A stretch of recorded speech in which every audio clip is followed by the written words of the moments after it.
My name is Eric Huntington. I'm a TT and WF Chao Assistant Professor in the Department of Transnational Asian Studies at Rice University. And in coordination with the Dunhuang Foundation, I've been co-hosting this series along with my colleague at Rice, Professor Susan Huang. And we want to start by thanking the Dunhuang Foundation for this wonderful opportunity to collaborate on this lecture series. As a Department of Transnational Asian Studies, we're very excited to have this opportunity to highlight the theme of transnationality in Asia. And I also want to thank all of you in attendance today. Thanks for joining us. Before we get started, I should mention that at the end of the lecture, we'll be using the Q&A feature of Zoom to address audience questions. So please type your questions there in the Q&A function of Zoom, and we'll be able to read those out when we get to the Q&A period, which will be in just about an hour after we hear from our speaker. And now let me introduce our speaker for today.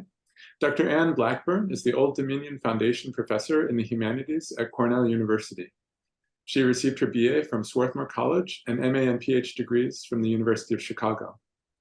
Blackburn studies Buddhism in Southern Asia at the intersection of literary studies, intellectual history, and political economy, with a particular interest in circulations of knowledge, institutions, and trade involving locations now known as Sri Lanka, India, Burma, and Thailand. Her publications include Buddhist Learning and Textual Practice in 18th Century Lankan Monastic Culture with Princeton in 2001, Locations of Buddhism, Colonialism, and Modernity in Sri Lanka with Chicago in 2010, and the articles Buddhist Connections in the Indian Ocean and Buddhist Technologies of Statecraft and Millennial Moments. Blackburn's new book, Buddhist Inflected Sovereignties Across the Indian Ocean, a Pali Arena, 1200 to 1550, will be published by the University of Hawaii Press in early 2024 and was supported by an ACLS Robert H. N. Ho Fellowship. So please join me in welcoming our speaker, and I'll turn everything over to Professor Blackburn. Thank you so much, Eric. I appreciate the kind introduction. So I'm delighted to be here. I was just saying to Eric that, of course, when I teach, I typically just talk from slides, and I thought of doing that for today's group. And then it occurred to me that since we might have quite an intellectually diverse audience here for today's talk, it may be helpful actually to read something geared for that kind of variability of audience. So I'm going to take the liberty of reading a paper, and then I have some images and maps and so on that may be helpful as we proceed. I want to express my gratitude, of course, to the Dunhuang Foundation and the Department of Transnational Asia Studies at Rice University for the invitation to speak in this lecture series. It's an honor to be invited to bring research materials from what is sometimes called the Maritime Silk Road into the Dunhuang Foundation Forum. My thanks go especially to Professor Eric Huntington of Rice University for the suggestion to participate and for hosting my talk today. Dr. Rachel Parik, Acting Deputy Director of the Dunhuang Foundation, has been unfailingly effective and gracious as event organizer. Any scholars in the audience who know my published work, and some of it mentioned just now by Eric, will know that much of it has concerned pre-modern Sri Lanka, or Lanka, as many of us refer to the island in pre-modern times. And thus it may seem surprising that a Lankanist has proposed to speak on Sukhothai in what is today's Thailand. As an historian of Buddhism on Lanka, I have for decades worked with materials in Pali and Sinhala that show evidence of pre-colonial and colonial era Lankan interest in and connection with the South and Southeast Asian mainland regions. That eventually led me to inquire how Lanka figured in pre-modern evidence from the mainland areas that used Thai, Mon, Khmer, and Burmese languages, as well as Pali and Sanskrit, and led me to seek a better understanding of pre-colonial circulations in the Indian Ocean sphere. Beginning to explore such topics led to a book soon to be published with the University of Hawaii Press. My lecture today is not a book talk, but it draws on materials addressed in one chapter of the book, hoping to interest interdisciplinary scholars like yourselves with Silk Road-related interests in the circulation of persons, objects, and ideas along trade routes. As a scholar of Pali and Sinhala, venturing into Sukhothai materials has required collaborations and much use of Thai materials in translation, as well as Khmer materials in translation. I imagine that specialists in Thai and Khmer will be able to nuance further the arguments I'm presenting today and in my forthcoming book. And I hope my suggestions will be generative. For editions and translations of the Sukhothai inscriptions in Thai and Khmer used in my work, I am indebted to the published work of Georges Sedez, Praserna Nagara, and A.B. Griswold.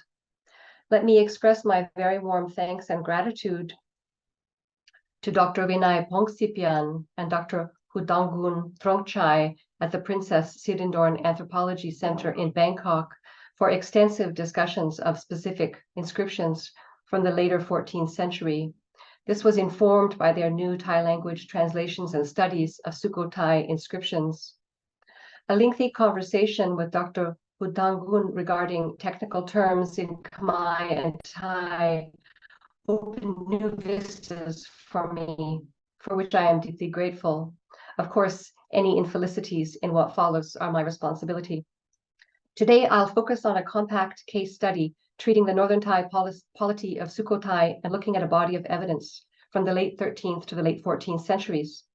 The focal evidence under discussion is a small but interesting corpus of inscriptions composed in the service of two kings who ruled from Sukhothai, plus an eminent monk who styled himself with a remarkably royal persona.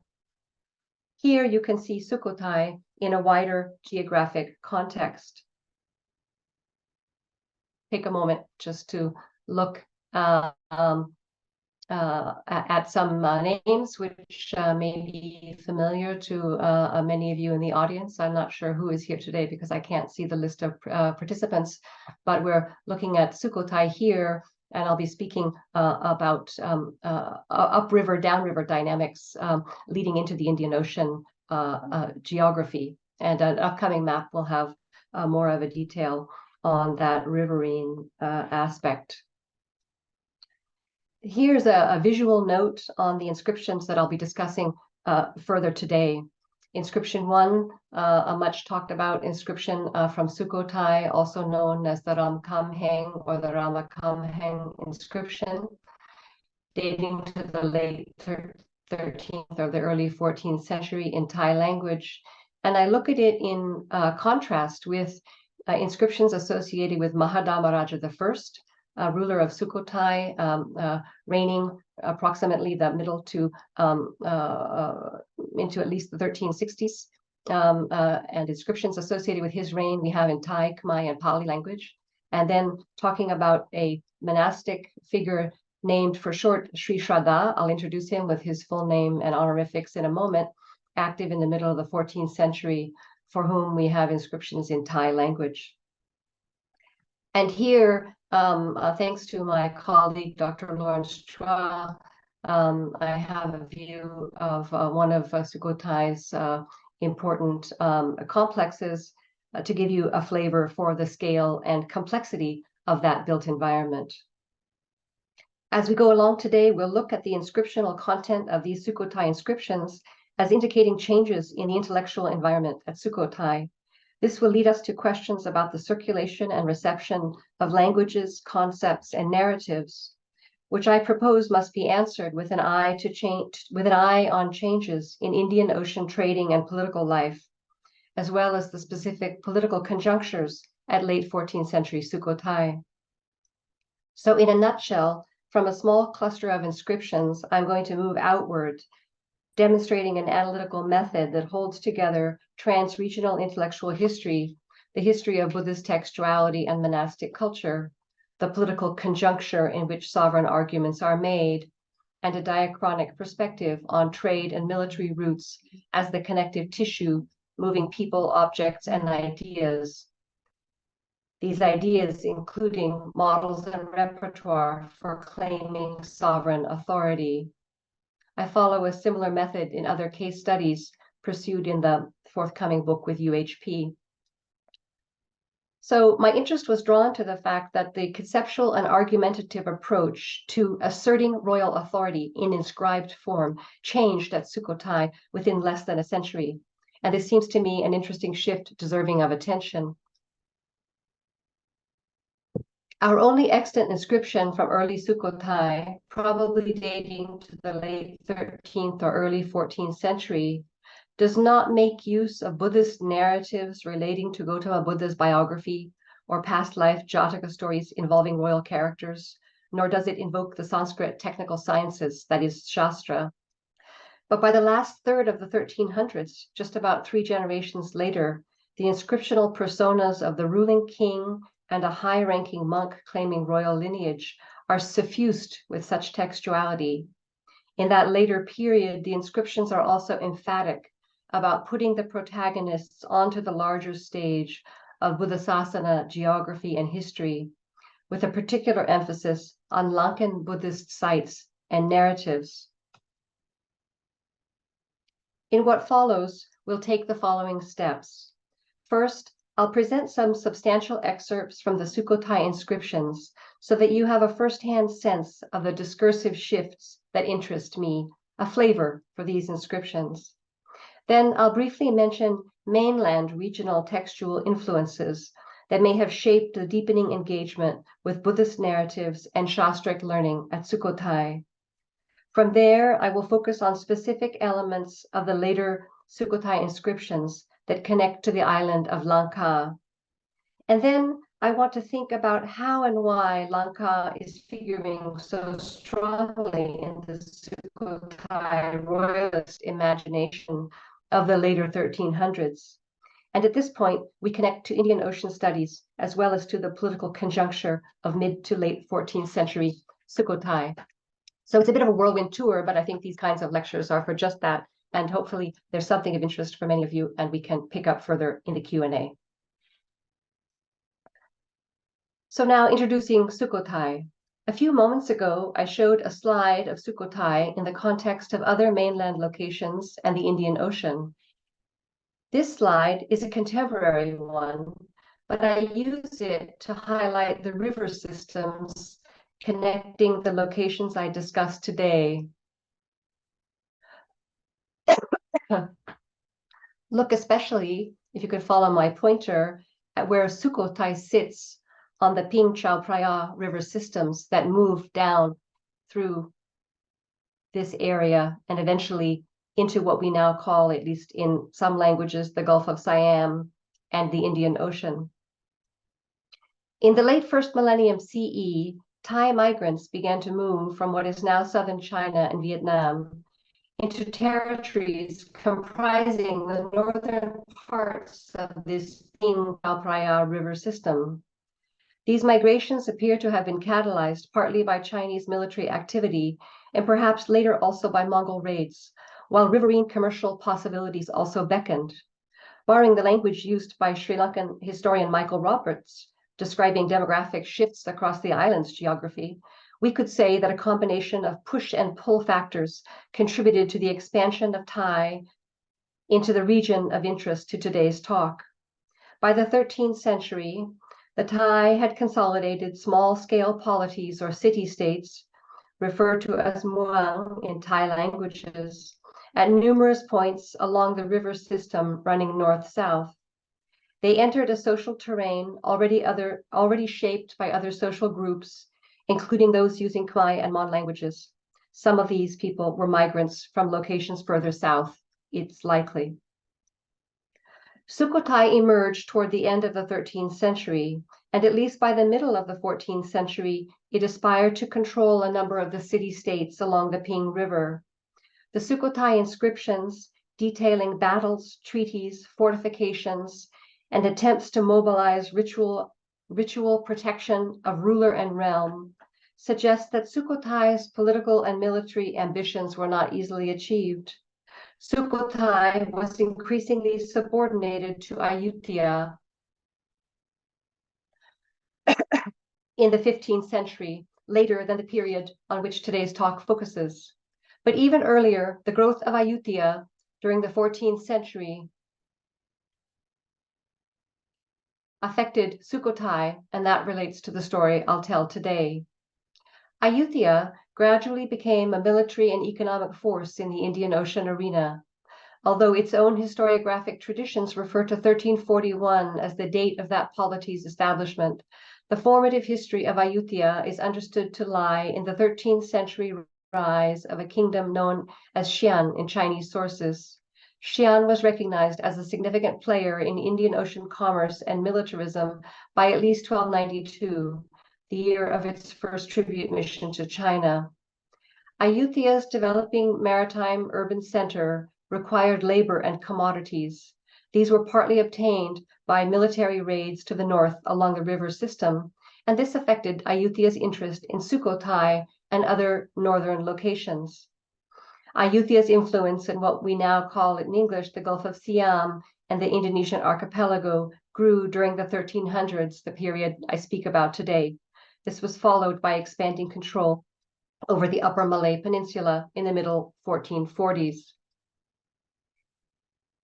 So this just introduces kind of two locations that are major players in this talk, Sukhothai and Ayutthaya. Now let's just sketch in a little bit about the evidence that we have for thinking about Sukhothai's textual and intellectual history. There is little non-inscriptional textual evidence extant for the period I discussed today. Only one non-epigraphic text is attributed to early Sukhothai, the Tribhumikatha, which I discussed to some extent in the book, but won't refer to much today. Given these constraints in terms of evidence, my consideration of the discourses of sovereignty at Sukhothai focuses squarely on the extant body of inscriptions that I noted earlier, composed over a century, or roughly 3 generations, from the late 13th to the late 14th century, composed on behalf of rulers, or in one case to celebrate someone from a competing ruling family.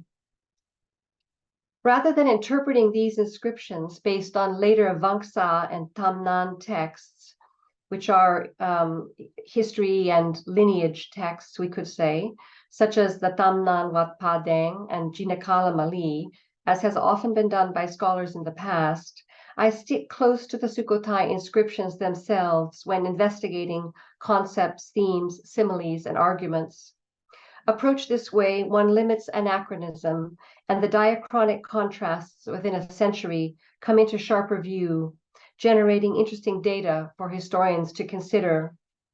While I avoid reading back from later textual sources, is much of use in the material record, and I find the work of art and architectural historians on 14th century Sukhothai, as well as earlier Khmer areas, valuable in tentatively reconstituting conceptual as well as material circulations. Sometimes following the stuff helps me at least think about how ideas traveled. Our earliest extant inscriptional source from Sukhothai is Inscription 1, composed in an early form of Thai language. And I date this to the late 13th or early 14th century following Hans Penth. This dating accords with analyses offered by a number of art historians and historical linguists.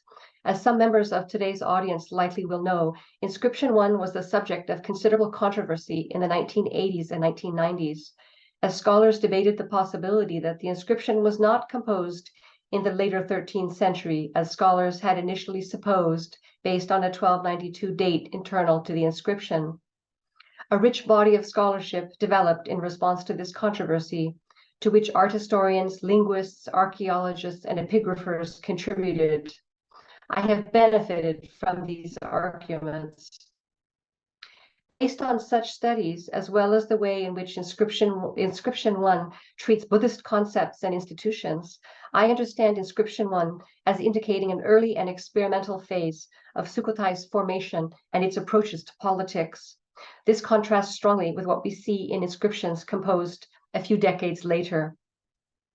Now let me discuss a few aspects of Inscription 1 and then compare with inscriptions from the second half of the century, 14th century, and then we'll think about these larger contextual analyses that may be possible.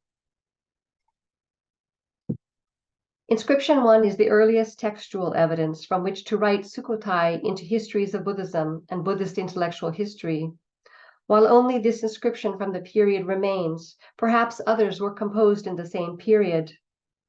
Since inscription 1 pulls out the stops, we could say, in characterizing king and polity in exemplary terms, and such terms include references to Buddhist activities and concepts, I take this inscription as exemplifying Buddhist-inflected royal discourse at early Sukhothai. Inscription 1 moves between first-person and third-person accounts of the genealogy and ruling practice of the leader referred to within the inscription as Ramakamheng, Rama the Bold. As an historian of Buddhism and Pali textuality, I have a particular interest in whether and how Buddhist concepts and technical terms appear in Sukhothai inscriptions. Inscription 1 does not lead with explicit Buddhist references. The ruler's genealogy and inheritance of the kingdom are first addressed, followed by details regarding his justice, accessibility to subjects, as well as would-be tributees and allies. The prosperity of Sukhothai is affirmed, referring to groves of precious fruits for cultivation. These also tell us that the control and development of agricultural land and regional trade was important to constituting a ruling image. However, about halfway through the inscription, it begins to attend to how ruler and inhabitants engage Buddha Dhamma, teachings of a Buddha, and Buddha Sasana, what we call Buddhism now, but the whole sort of total social fact that has grown up around the teachings of a Buddha. And this inscription then also starts to talk about how Buddha Sasana is present at Sukhothai by monastics and in the form of Buddha images. Interestingly, though, Buddha power is not portrayed as a source of protection for the realm. So maybe it's mentioned as a prestige element, but not as a source of ritual protection and for the realm. Instead, inscription 1 emphasizes Vrahkabun, referred to in the inscription as a Pidebata, a protective spirit / celestial being, referring to this as the key to Sukhothai's security. Here, inscription 1 appears to draw on cosmological conceptions of place-linked protective supernatural power that predated both Khmer and Thai sovereign practice. I'll read a few lines. If a leader, whoever he may be, ruler of this Sukhothai city-state, properly venerates with the correct offerings, then the Huang is stable. But if he does not, then the Pi of this mountain neither protects nor respects the Huang, and the Huang will decline. While protection may be the domain of the Pi Devata, Buddhist elements do affirm the prestige and authority of Ramakamheng and his realm. For instance, inhabitants of Sukhothai are described in terms of their dedication to observing precepts, giving alms, and practicing generosity. And these virtues are described using Buddhist technical terms such as dana, generous giving. Sukhothai persons of rank, from ruler to lesser nobles, both male and female, are described as devoted to Buddha Sasana and observant of ethical precepts. During the rainy season, referred to using the technical term Fransa, in Pali, Vasa. Katina, the ceremony marking the end of the rain's retreat with elaborate gifts of robes to monks, is a focal element in inscription 1, which portrays Katina as a demonstration of abundant wealth given to the Sangha and collective ritual and festive observances.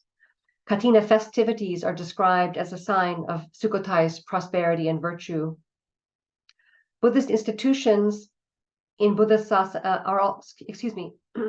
Buddhist institutions are also among the landmarks used to characterize the city center, as well as the visual character of Sukhothai in the 4 cardinal directions.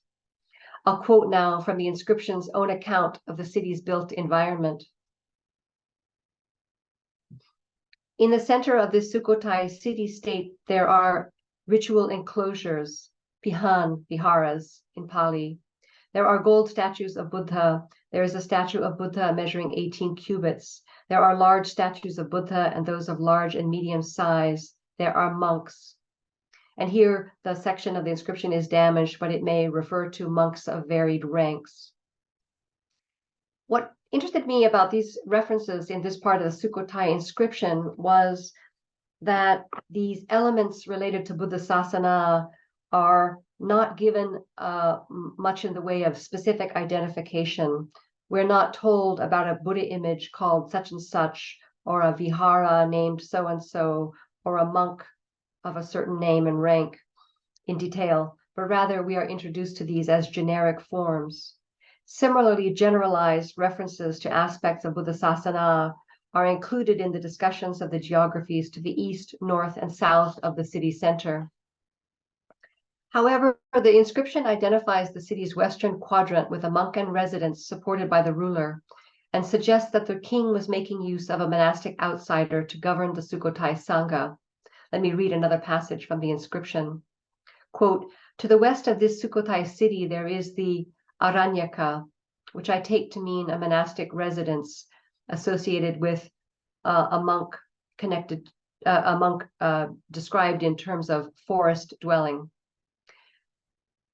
The inscription goes on to say, King Ramakangheng founded it and donated it to the Sangaraja, the scholar who studied the Tipitaka completely, who is more learned than all the other monks of the Huang, and who arrived from Nakhon Tamarat, unquote.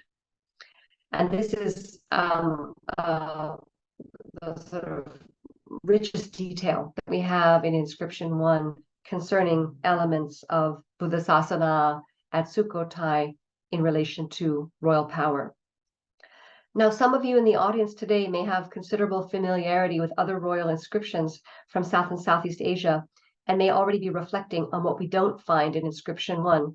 And I'm putting it this way, not to be dismissive of inscription 1, as you can imagine, but just to sort of get you thinking about some of the interesting absences in the inscription. There are no explicit or implied comparisons between the king and any bodhisattva characters drawn from the royal Jatakas. By Jatakas, I mean the past life tales of Gautama Buddha. There are no technical terms, Buddhist technical terms, used for the ritual activities of the ruler or his aspirations within Buddha Sasana. For instance, he's not said to aspire to nirvana or to become a Buddha. He does not express any concern about the well-being of Buddha Sasana or its possible decline. The king does not claim authority through any kind of royal precedent that is part of the regional Buddhist narrative repertoire. No Ashoka, no regional kings outside of his own Sukhothai genealogy, which is detailed in the inscription. The king does not adopt Khmer or Sanskritic evocations of theist or bodhisattva power. The inscription does not relate Buddha relics or Buddhist installations at Sukhothai to their regional precedents or genealogies. These elements were all well used contemporaneously by this time in other parts of South and Southeast Asia. So their absence here is striking. Striking, that is to say, as we think about what is the discursive milieu in early Sukhothai, what is the character of Buddhist intellectual content vis-a-vis an inscriptional discourse related to royal power. So it's possible that these textual models and precedents were not yet known at Sukhothai, or they were in circulation, but they were not of interest, or they had not been adapted to or incorporated within such an early Thai language composition. So it's not something that I think, we need to explain why not here, but rather I'm setting it up so that we can see a juxtaposition with the kind of extraordinary intertextuality of the later Sukhothai inscriptions, to which I'll turn in a moment.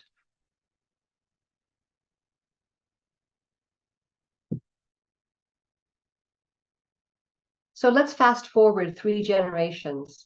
And now we find that the textual mood and inscriptional voices at Sukhothai are very different. Let me share a few examples from the royal inscriptions attributed to Mahadharmaraja I.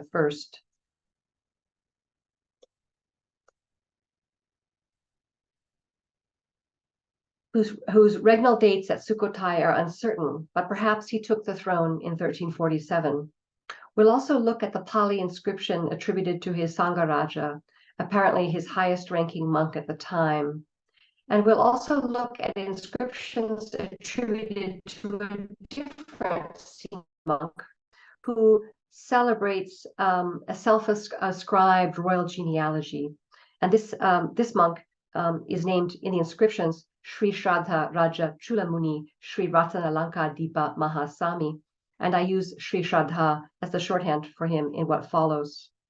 Note, though, that in the long name that I mentioned a moment ago, Lanka Dipa is associated with his full title. That is to say that a connection is being made between him and the island, and I'll explain that further in a moment. Inscriptions of Mahadharmaraja I position him within a larger geography of Buddhasasana. For instance, inscription 8, composed in Thai near 1359, characterizes a footprint installation by the king as follows, quote, "This mountain is called Sumanakuta Parvata. It is so named because someone was ordered to go and take a copy of the footprint of our Lord Buddha, which is stamped by the foot on top of Mount Sumanakuta Parvata in distant Lankadvipa, and brought back to establish on top of this mountain so that everyone might get a sight of the footprint of our Lord," unquote. Inscription 3 in Thai, composed after 1357 at the strategic point of Nagarajum on the Ping River, authorizes the relics installed there with reference to Lanka and Bodh Gaya in this wider Buddhasasana.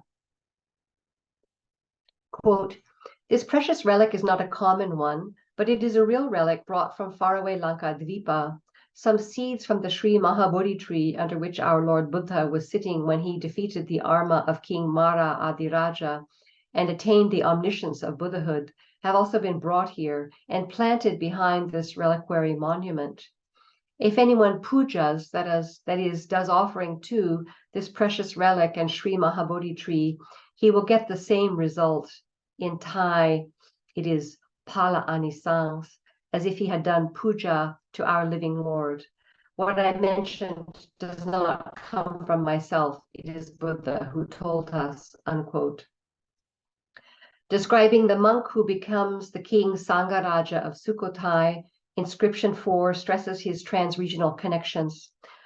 The monk has come from Nagaraban, Martaban, now Motama, observes the precepts, has studied the Tipitaka completely, and, quote, "has resided in Lankadvipa, where there are those with the mastery of the precepts, like the former arahants." The term used is kshinashravas, unquote. Contrasting strongly with inscription 1's account of Ramakangheng, inscription 4, composed sometime after 1361 in Khmer, characterizes Mahadharmaraja's soteriological aims with Buddhist technical specificity.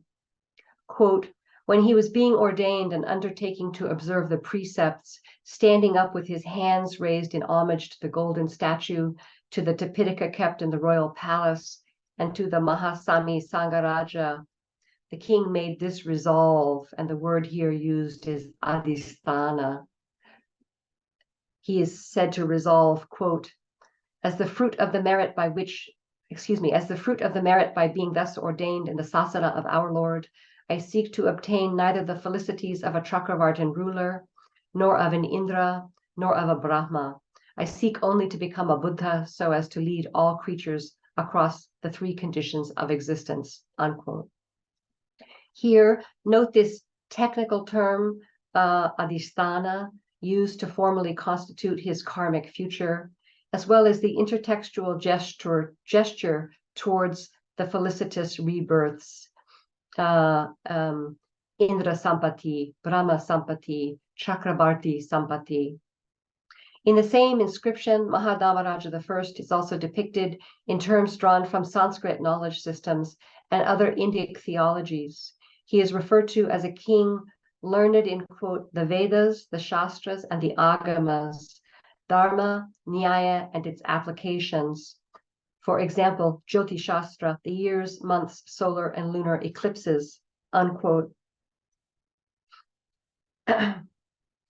His competencies in astrological and astronomical knowledge are emphasized particularly in ways that relate to the monastic ritual calendar.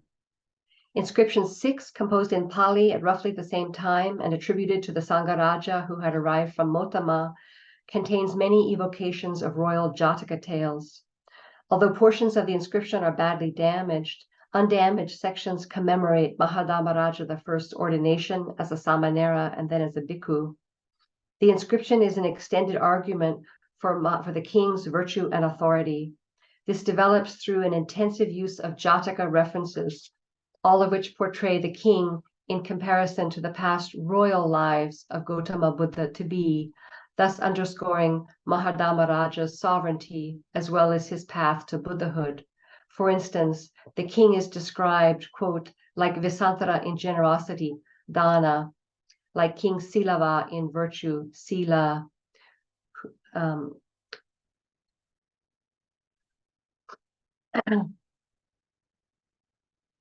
His temporary ordination is described through an elaborate Jataka simile, and this is one of my favorite passages in Sukhothai Inscriptions, which I've translated from the Pali as follows.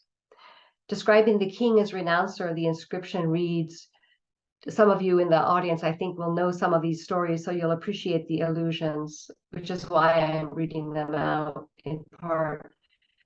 Quote, departing like Janaka, though restrained by vassal kings, ministers, city residents, beauties like those of the divine sphere, his friends and his relatives, constantly alert to the standard of conduct of persons who were bodhisattvas, the king released the burden of kingship and covered himself with a yellow robe while they wept. At that very instant, then the earth quaked, as if it was not possible to support the weight of that one's virtues. And then there was another miracle, multiply manifest, unquote.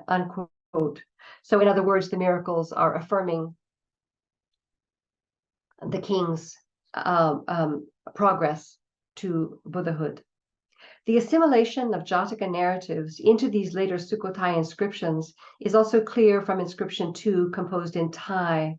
This inscription sets up implied comparisons between Sri Shraddha, a monk intent on presenting both a ruling genealogy and a meritorious future, and Siddhartha Gautama plus his early life as Vesantara. Inscription 2, which I date no earlier than 1350 for reasons discussed in the book. This differs, here I differ from some other scholars on the matter. Inscription 2 portrays Sri Shraddha by drawing on Gautama Buddha's biography to create a double characterization of Sri Shraddha as ruler and renouncer.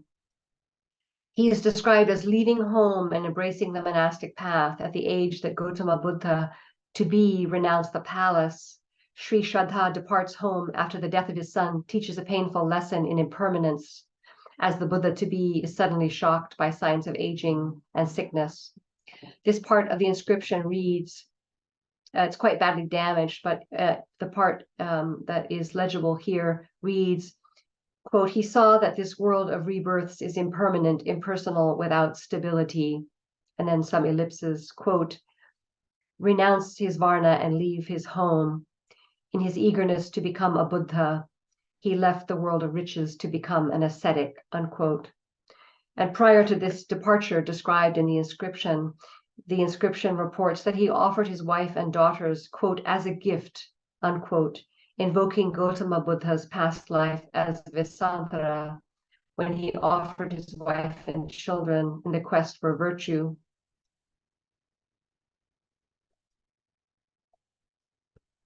Mahadamaraja I's inscriptions authorize his relic practice and monastic administration with reference to the island of Lanka. The inscriptions of Sri Shraddha constitute his character as a pilgrim to the island, whose meritorious status and royal character are affirmed by inhabitants of Lanka. The relics he is said to have brought back to Thai lands are given an authoritative Lankan pedigree. In response to his donations at Mahayangana, a pilgrimage site on the island of Lanka, the Buddha relics there perform relic miracles for him. According to the inscription, quote, the natives of Sihila, unquote, prostrated themselves before Sri Shraddha. Quote, some of this said, this Chao Rajakumara Mahasami is really a future Buddha, isn't he? Question mark. Referring to Sri Shraddha in royal terms finds further echoes in the simile through which further relic miracles at Mahayangana are described. I quote, "And the next day, the two great relics, shining like stars, first rose slowly into the sky. The relics entered the golden urn, I think within the relic monument, for one night. At dawn, they came out for a moment so that all the people could see, applaud, and worship them. Then they returned, shining as brightly as a chakra, a wheel, which rolls through the sky, and re-entered the golden relic monument where they were before," unquote. As Prosert and Griswold rightly noted long ago, here the relics are said to have taken the form of a Chakravatan ruler's wheel, a sign of righteous rule. So this image describing Sri Shraddha, a monk of self-claimed royal genealogy, is heavily textualized, redolent of Sutta and Vamsa narrative. Now let's transition, leave these details of these inscriptions behind. Some of you may have enjoyed them, some of you may be ready for a change. In any case, what I want to do now is to think about them in a regional intellectual perspective. And here we start moving closer to questions about transregional connectivity, which I take to be at the center of interest today to an audience coming in part to hear talks in a series sponsored by the Dunhuang Foundation. How should we think about the influences that informed how royal virtue and authority are characterized by these Sukhothai inscriptions of the later 14th century? It's important to remember that Sukhothai's intellectual life and emergent textual culture were fed by multiple streams, even though the current state of research and evidence does not allow a full understanding of such processes. I say Sukhothai's emergent textual culture because it is only in the late 13th and 14th centuries that Thai writing systems developed. I flag the multilingual environment within which Sukhothai textual and intellectual culture developed to signal that writers and thinkers in the first generations at Sukhothai were connected to more than one textual and intellectual community. The impact of Mon is evident in early Sukhothai inscriptions, as Christian Brouwer has shown, while some inscriptions from the 1300s are in Khmer, along with others in Thai. Given Sukhothai's location and this environment marked by several textualized languages, in my written work, I have presumed that the authors of Sukhothai inscriptions could have become familiar with Buddha biography, Jataka narratives, and Shastric studies through more than one linguistic and textual stream. And parenthetically, let me say for some specialists in the audience, I think that the Traibhumikatha, a treatise tentatively dated to the 1300s, and the only non-inscriptional textual source for the period I discussed today, supports this vision of multiple influences shaping Sukhothai textuality and emergent Buddhist culture. So the presence of Buddhist narratives and Shastric ideas, especially Jyotish Shastra, astronomy, astrology, could have reached 14th century Sukhothai from one or more textual communities in the mainland region. Hopefully, work by other scholars will improve our understanding of these flows, though it is a tricky business working with such a distant history and the evidence that we have at our disposal. However, what interests me particularly, given my own research focus and skill set, are the aspects of 14th century Sukhothai inscriptions that invoke Lanka.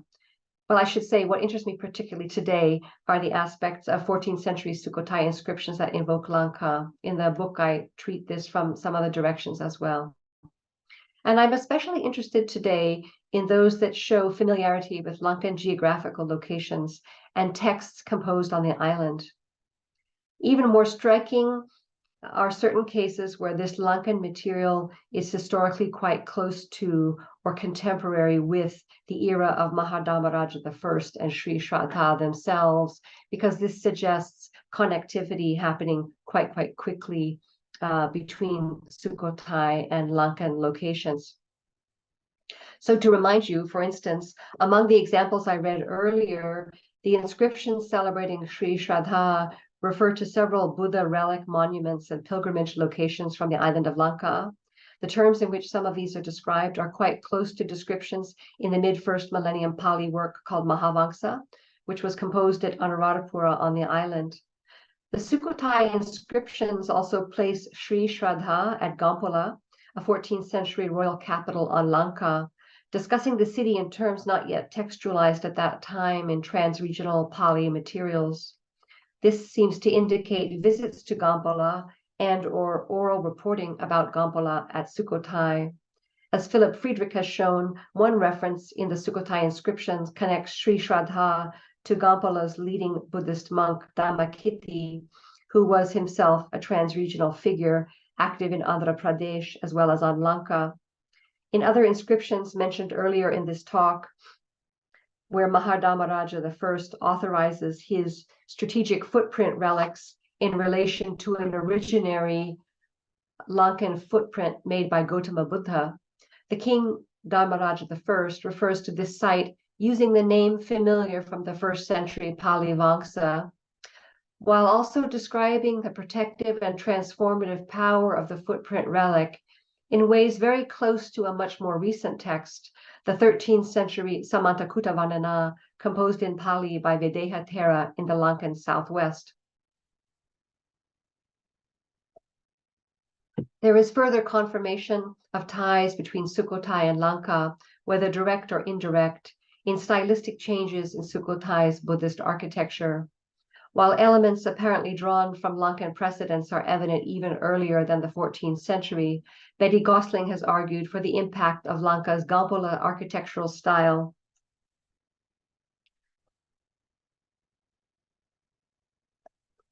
On Sukhothai construction during the second half of the 14th century. These include bell-shaped relic monuments, such as that at Sukhothai's Wat Sasi, here shown in this slide. Of course, the design stimuli at 14th century Sukhothai were manifold, as evident, for instance, in this image of Wat Sisawai, which Gosling dates to the later 14th century, citing Khmer inspirations via Ayutthaya. Now, let's move outward a bit further and think about the Indian Ocean context for the Lankan interest that we find in these later Sukhothai inscriptions, and see where that takes us in terms of understanding the transregional character of Sukhothai in relation to Indian Ocean dynamics. Now here I'm drawing partly on an article published several years ago in the Journal of the Social and Economic History of the Orient, where and based on that, I propose that we understand these proliferating Lankan elements, implied textual references, as well as explicit invocations of Lankan authority, that we understand these proliferating Lankan elements in Sukhothai inscriptions, partly with reference to shifts in Indian Ocean trade and politics. The rise of Ayutthaya at the Gulf of Siam and Ayutthaya's role in the upriver, downriver trading practices running through Sukhothai and its neighboring northern polities intensified connections between the Chao River system locations on the island of Lanka.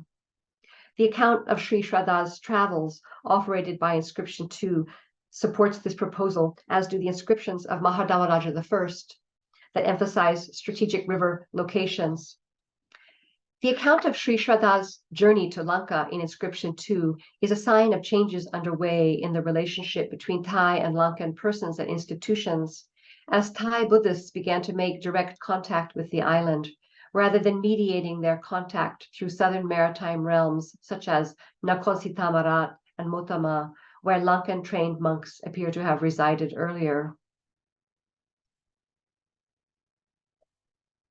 These new possibilities for Buddhist transregional connection and the circulation of ideas should be understood, I argue, in relation to changes in the Indian Ocean trading environment during this time, as well as to shifts in regional political formations.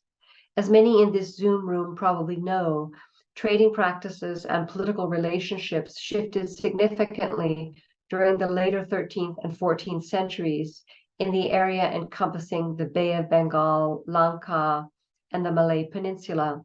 and I have already noted the significance of Shih-shan Ayutthaya's rise. This altered the routes available for the circulation of persons, good, concepts, and texts between Thai locations and the island of Lanka. I take phase 2 of Sukhothai inscription 11 seriously as a key indicator of this change. Sri Shraddha's return journey is described as following the lower west-east Ayutthayan maritime route of control, whereas the outward journey from Thai territories to Lanka a decade earlier is narrated as following a north-south route down the east coast of India. My thinking here about the impact of Ayutthaya on Buddhist textuality and royalist discourse at Sukhothai, so circling back to this question of Sukhothai inscriptions in the 1300s and their changing character, my thinking here is influenced by the work of Kenneth Hall on the relationship between riverine systems and oceanic trading sectors of the Indian Ocean. We know from both Thai language and Chinese language sources that valuable commodities, including aromatic woods and other forest products, were sourced upriver in what are now Burma and Thailand and carried downstream into the intensifying trade rhythms of the early second millennium Indian Ocean trade. To visualize these economic and social ties more specifically with reference to Lanna, Sukhothai, and Ayutthaya, I have benefited from the research of scholars such as Chris Baker and Pasuk Pompaichit, Volker Grabowski, Saraswati Ongsagun, and Sun Lai Chen.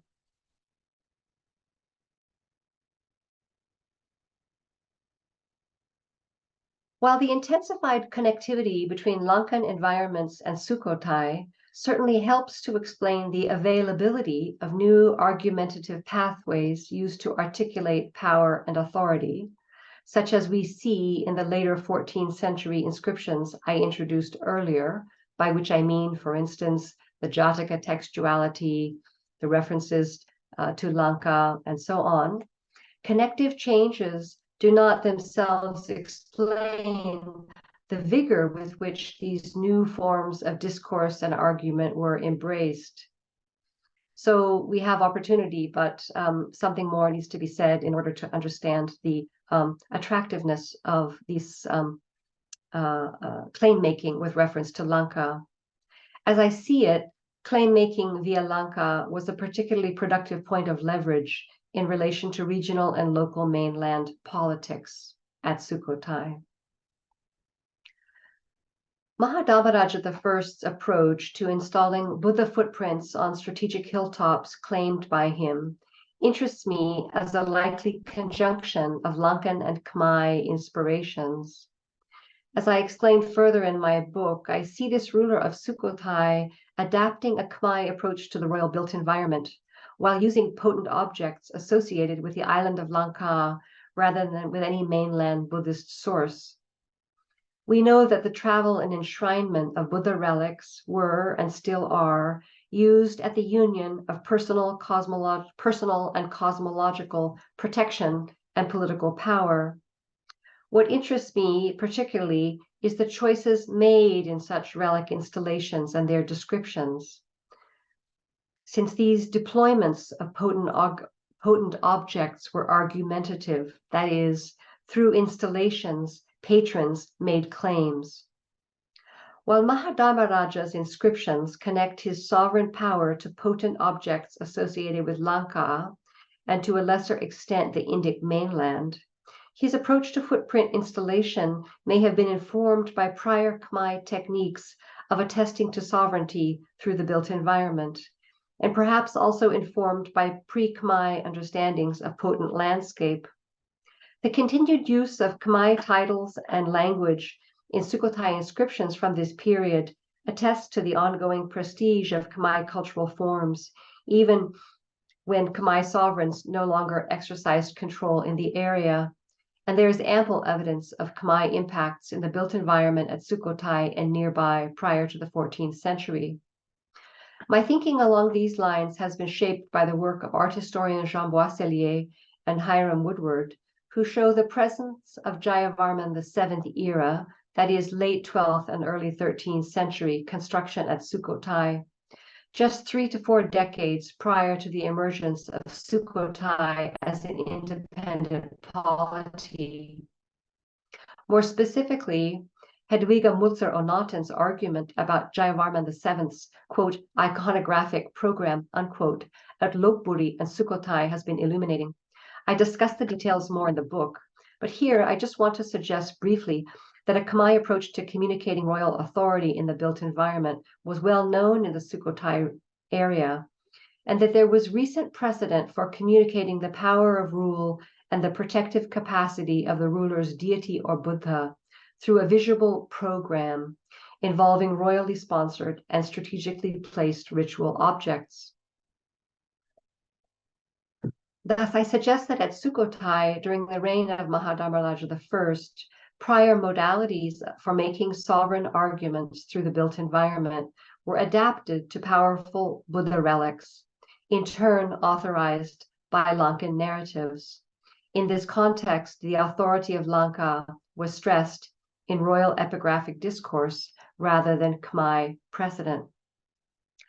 So now we're taking these inscriptions from the later 14th century and thinking about them not only in terms of the intellectual and discursive possibilities of the recent transregional history, but also thinking about how approaches to communicating through the built environment were prefigured in Sukhothai.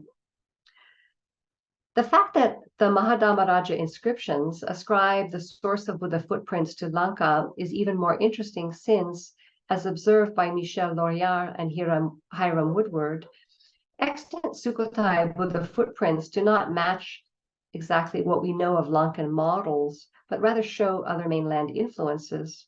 So this highlights further the rhetorical choice to emphasize Lanka in these Sukhothai inscriptions.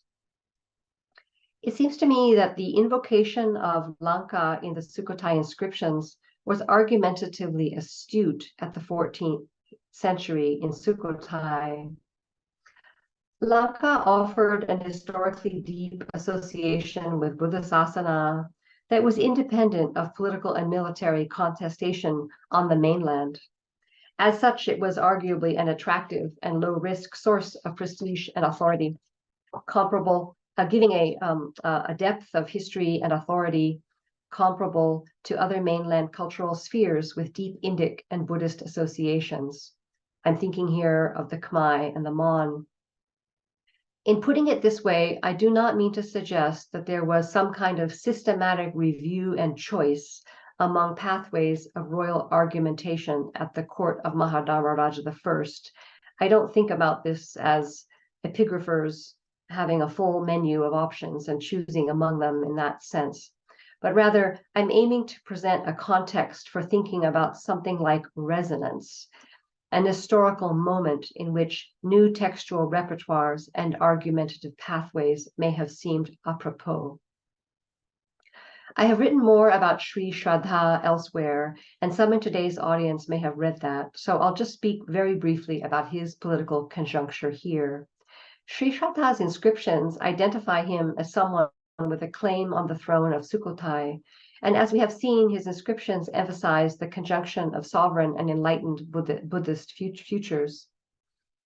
We don't have enough additional evidence to reconstruct fully the micropolitics of his position, but I have earlier suggested that he may have been a competitor of Mahadharmaraja I, who left for Lanka when the latter took the throne. One of the inscriptions related to Sri Shraddha is associated with an ambitious Buddhist construction, Wat Si Chum, which has been studied profitably in recent years by a group of scholars published under the editorship of Peter Skilling. The scale of Wat Si Chum and the intensity with which Sri Shraddha is textualized as a royal Buddhist hero in Inscription 2 suggests that he was a player on the political scene in Sukhothai when construction of Wat Si Chum began. And in this context, Inscription 2's recourse made to Lankan Buddhists and Buddhist sites as affirming Sri Shraddha's meritorious virtue is interesting. As I see it, such claims were particularly valuable, and legible in relation to Mahadharmaraja I's own turn to Buddhasasana on Lanka as an authorizing resource and inspiration. We've covered a lot of ground, and I'm going to sum up now. I have introduced us to late 13th and 14th century Sukhothai, drawing attention to royalist inscriptions as a textual body to be investigated in relation to intellectual history, local and regional politics, and Buddhist circulations. We have seen novelties in mid to late 14th century inscriptions, including deepening engagement with Buddhist and non-Buddhist textuality in Pali and Sanskrit. Some of this likely can be explained with reference to mainland circulations. Other aspects require us to draw Lanka into our analytical frame.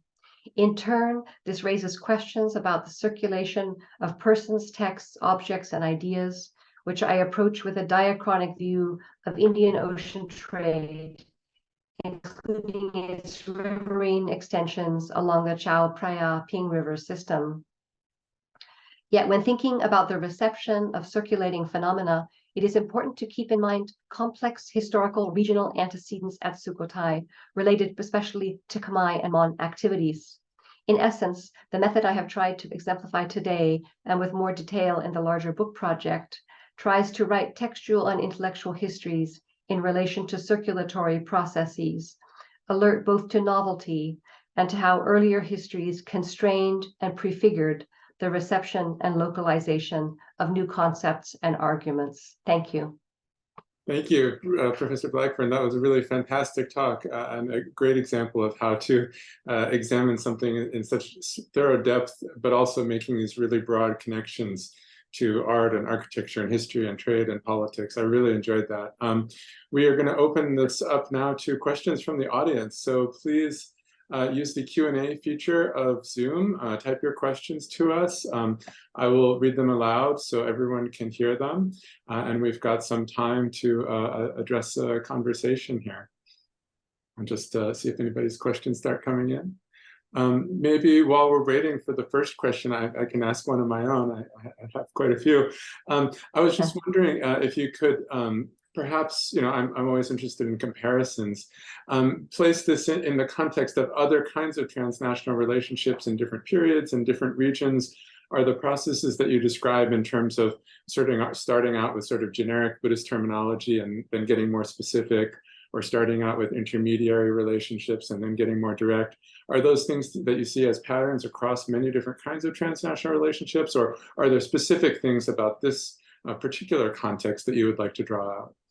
Yeah, thank you, Eric. That's a great question, and I want to answer it in from a slightly different angle. That is to say, maybe it's interesting to you and also to some in the audience to think about, what may have been some of the inspiration for thinking about setting up a project with these kinds of questions in mind. And here I want to say that I think as a non-specialist reader, but reading about mobility within the tradition of Islam has been for me extraordinarily helpful and interesting in leading me to think about transregional Buddhist histories in new ways, and thinking about a kind of mobile intellectuals and ritual specialists who are on the move and then participate in these, unfolding different local conjunctures. So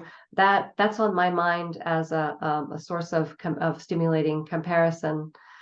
And then also in some ways, I think, having been in the University of Chicago when I was, and you may appreciate this also, Eric, as a Chicagoan yourself, and thinking a lot about Sanskrit knowledge systems, something I can talk about also with my dear close colleague, Professor Larry McRae here at Cornell.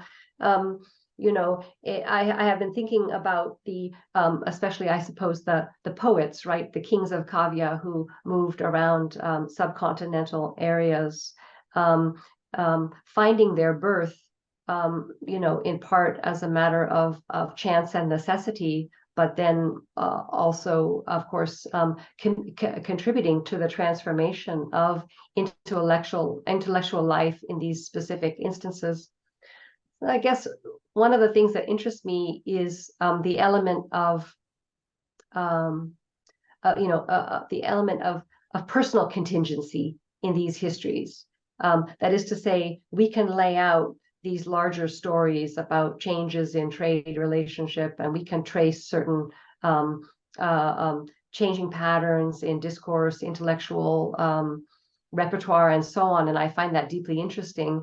And I guess also I'm keen to draw attention to the accidents of history, in a sense, where a particular interlocutor or a particular intellectual is at a certain place at a certain point in time, and that somehow contributes to things unfolding.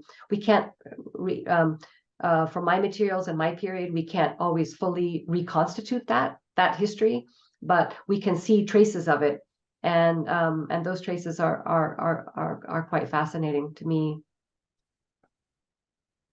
Oh, thank you. That's wonderful. We're still waiting for questions from the audience. Please, everyone, feel free to type. There was such a wealth of information on so many different topics. I'm sure some of you have some questions to add. Maybe while we're waiting, I'll just sort of go through some more of my questions, if it's okay. I was also, of course, Eric, it's great. I hope I haven't rendered mute the audience. I apologize if that was too much, too fast. Carry on, Eric. Oh, not at all. Well, in fact, we just have our question from Charles Hallisey. So what a perfect segue here. Do you think that Islamic mobility, i.e. the movement of Islam to insular Southeast Asia, is something to be compared to the history that you have described, or are they connected as part of a larger process? Yeah, great. Thank you, Charlie. I appreciate that. We can think about them as part of larger pan-oceanic processes. And think about the movements across Indian Ocean sectors. So these are my histories, and those histories are happening to some extent contemporaneously. I have thought quite a lot about, but not found enough evidence to be confident in speaking in detail about or writing in detail about the ways in which there may indeed have been strong overlaps between these circulations and these mobile, ritual specialists and intellectuals. The contemporaneities and overlapping roots at certain points is extremely provocative in that regard. Could you read the question once more, Eric? I think I may have lost a piece of it. Do you think that Islamic mobility, i.e. the movement of Islam to insular Southeast Asia, is something to be compared to the history you have been just described, or are they connected as part of a larger process? Right. Okay, so connected as part of a larger process, but I think it's also interesting to think about the ways in which they may be compared. And this relates partly, I think, to what I was just saying to Eric about some of the of my interests in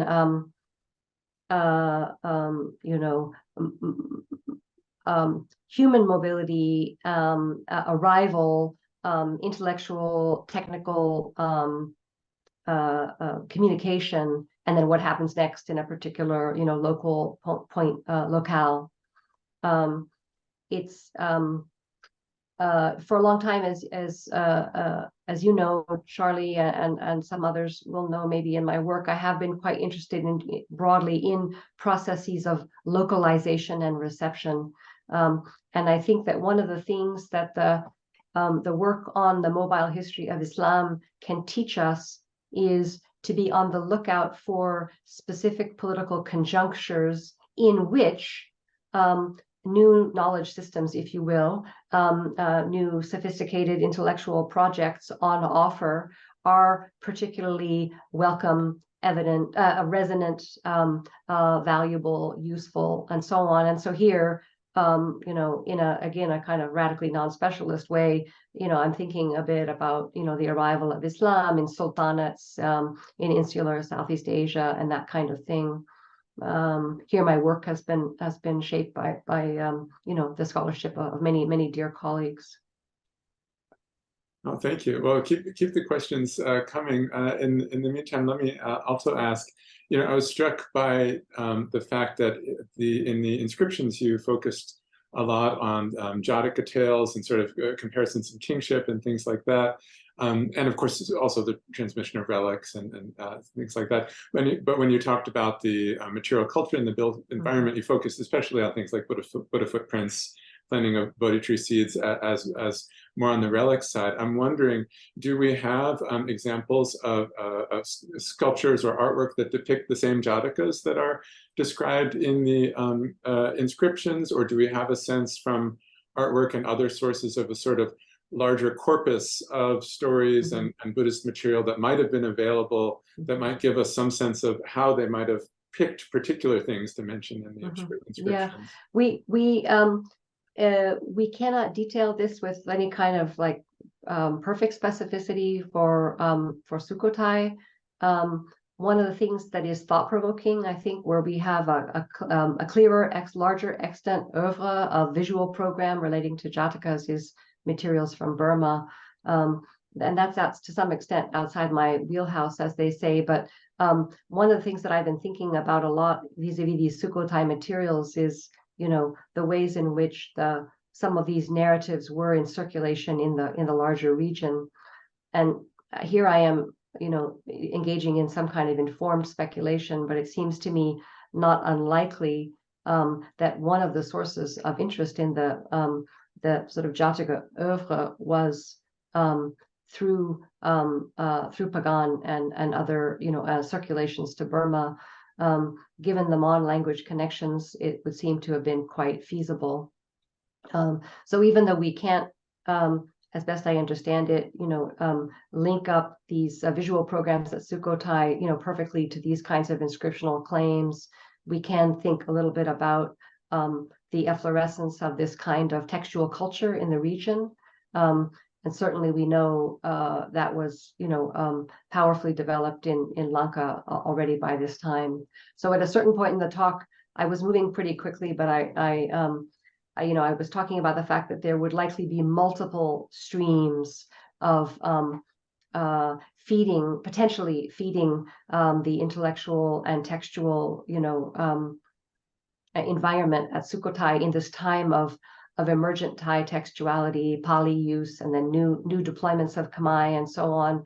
I mean, Sukhothai is so fascinating that it's tempting to work on it, even though it's not my area of primary research, because it is such a richly has such a complex history.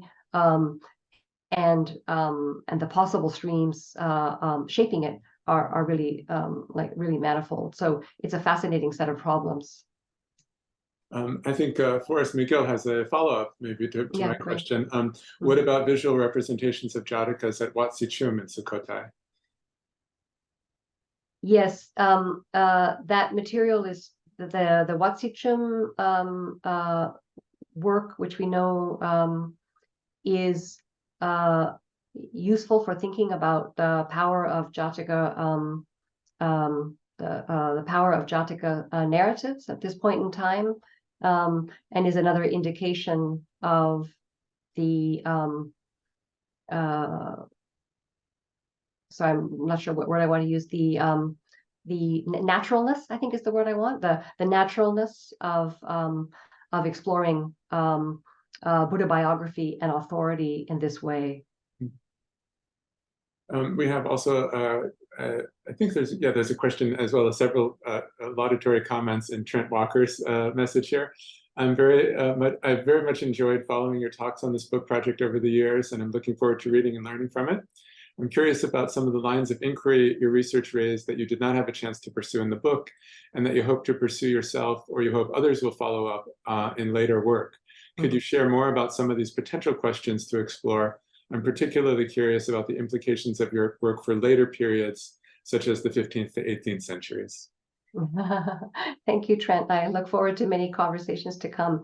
It's a great question for all of us to be thinking through. I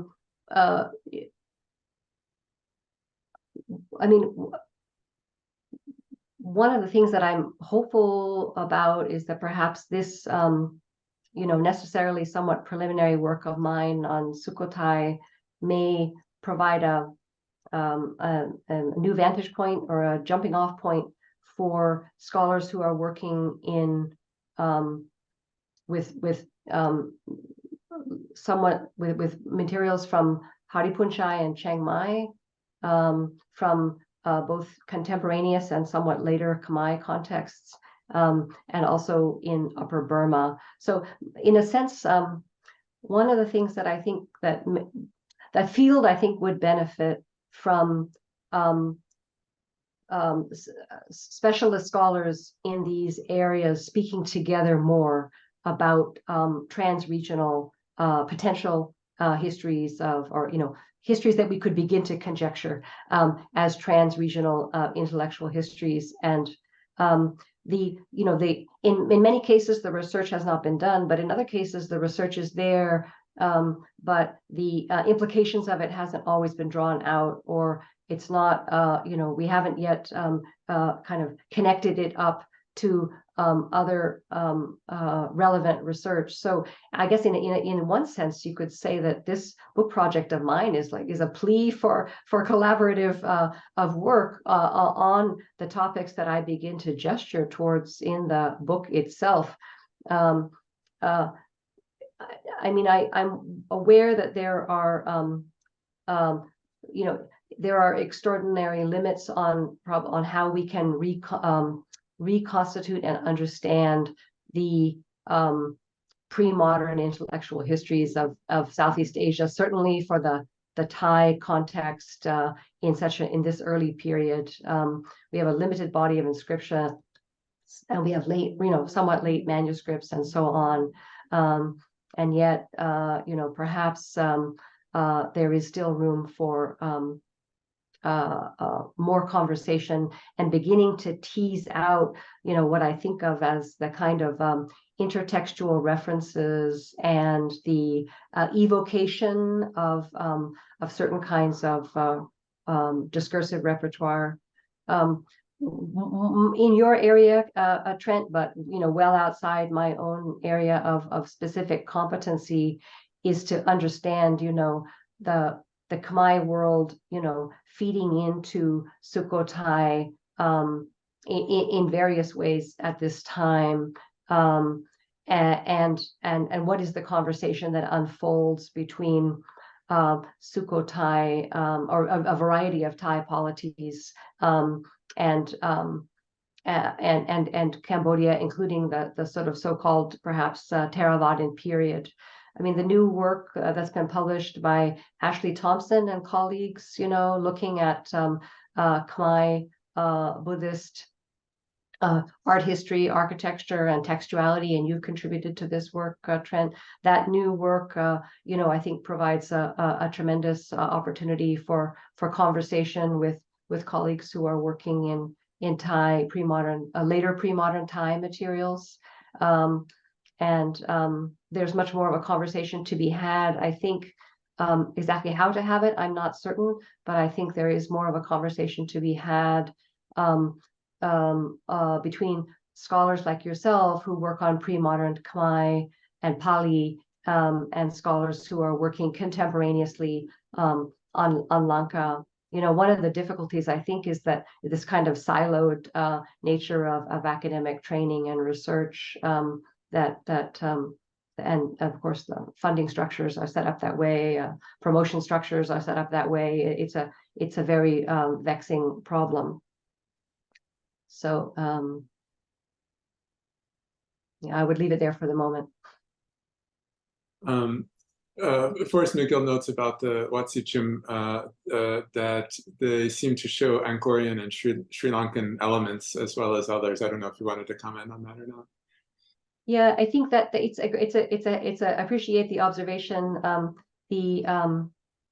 I think it's a helpful reinforcement of this the point I was alluding to at certain points in the talk, that this is some kind of an we are seeing this co-presence of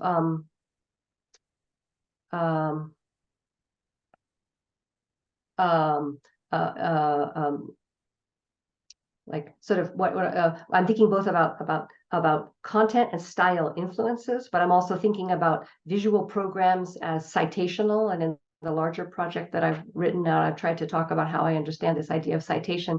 So the co-presence of Lankan and Khmer elements in the Watsichum seems extraordinarily reasonable to me, given what I can see as someone who's not trained centrally, obviously, in Thai and Khmer materials, but can begin to understand of this context. It's partly because, as I understand it, the visual cultural space, and I've attempted to say also the sort of three-dimensional visual cultural space, so painting and whatnot, but also sculpture, relief, and then even monumental architecture, because this is showing such a multiplicity of reference. That brings, I think, into sharper relief the choices that are made at certain textualized moments to foreground one source of inheritance or authority over others. I think in here, in thinking along these lines, probably all these years of reading, Vangsa literature has affected the way I recognize things in the inscriptions. That is to say, I'm always interested in what where is inheritance claimed from, right? Because those kinds of genealogical claims, I mean that in a sort of rough and ready sense, not in a Foucauldian detailed sense, but just the claims to inheritance or the ascription of authority to one source, when more than one source are completely plausible, is something that interests me. So when we see that there's this multiplicity of communication in the built environment, even in materials that are fairly close in time, we think, to the inscriptional composition, and the inscriptional composition is moving in a particular direction of stress, that interests me. So I'm not sure if that's a clear enough answer, but I think to have the textual and the visual / built environment together in our view is extremely interesting, not only to read them together for where they cohere, which I think is how we've often done it in several fields, but to be alert to the divergence of voicing. I think this is a good segue actually into another question from Charlie Hallisey.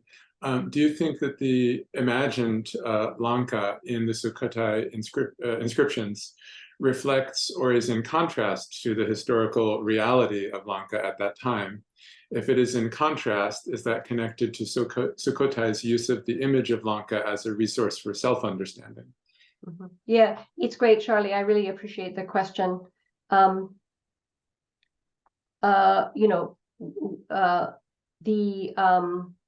The depiction of Lanka in these inscriptions is singular. I mean, it is interesting that it shows an alertness to Gampola, not just to kind of earlier sites in Anuradhapura. So there's a certain time-sensitive dimension to that.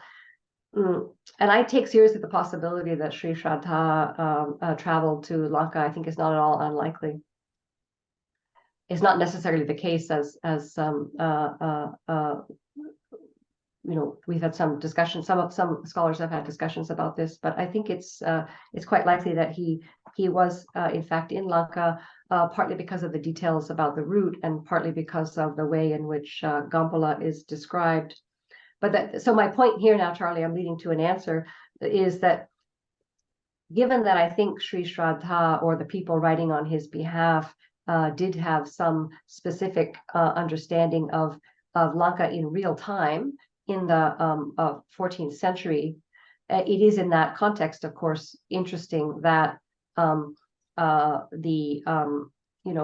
preponderant image of Lanka is a deeper historical sasana space, without a lot of historical messiness to it. And there is a kind of, it's a sort of Vangsa time Lanka or something like that is in this image. And that makes sense to me as a kind of that's sort of a very what's the word I want to use? It's that kind of textualization of Lanka makes tremendous sense to me. I mean, partly I'm guessing that any sort of real-time understandings of Lanka were in some ways kind of mediated with, maybe through a prior or a co-present textual imagination of Lanka that seems to have been building in Sukhothai by this time. So again, the evidence doesn't allow us to recreate it very fully, but we can imagine already maybe a few generations of some kind of reportage about Lanka in Sukhothai, maybe, we think. And we have textual materials referring to Lanka, among other places, known in Sukhothai by at least this mid to late 1300s. And we have real-time connectivity to Lanka. So my point is that, in a sense, filtering real-time Lanka through textualized Lanka seems to me, it would have been extraordinarily natural, and that would suit the kind of discursive style of claim making in this sort of royal inscriptional mode. Don't know if that's clear enough. I'm thinking on my feet, and it's late in the East, but it seemed very clear to me. Yeah. Speaking of being late, we're actually just about out of time. We've got one or two more comments in the question and answer box that are simply thanking you for a thought-provoking presentation. So I think I will just second that. It was a fascinating talk. I think it was a wonderful discussion with our audience. Thank you, Professor Blackburn, and everyone at home, I hope joins me in thanking you. It was really wonderful. Thank you all, and I appreciated the rich questions, and look forward to further conversations. Thank you for hosting, Eric. Thank you. Thank you all for joining us this evening, and I hope everyone has a good, well, it's evening for us, but I don't know where you are in the world. Thank you all for joining us today. I hope everyone has a good rest of their day. Goodbye. Take care. Bye.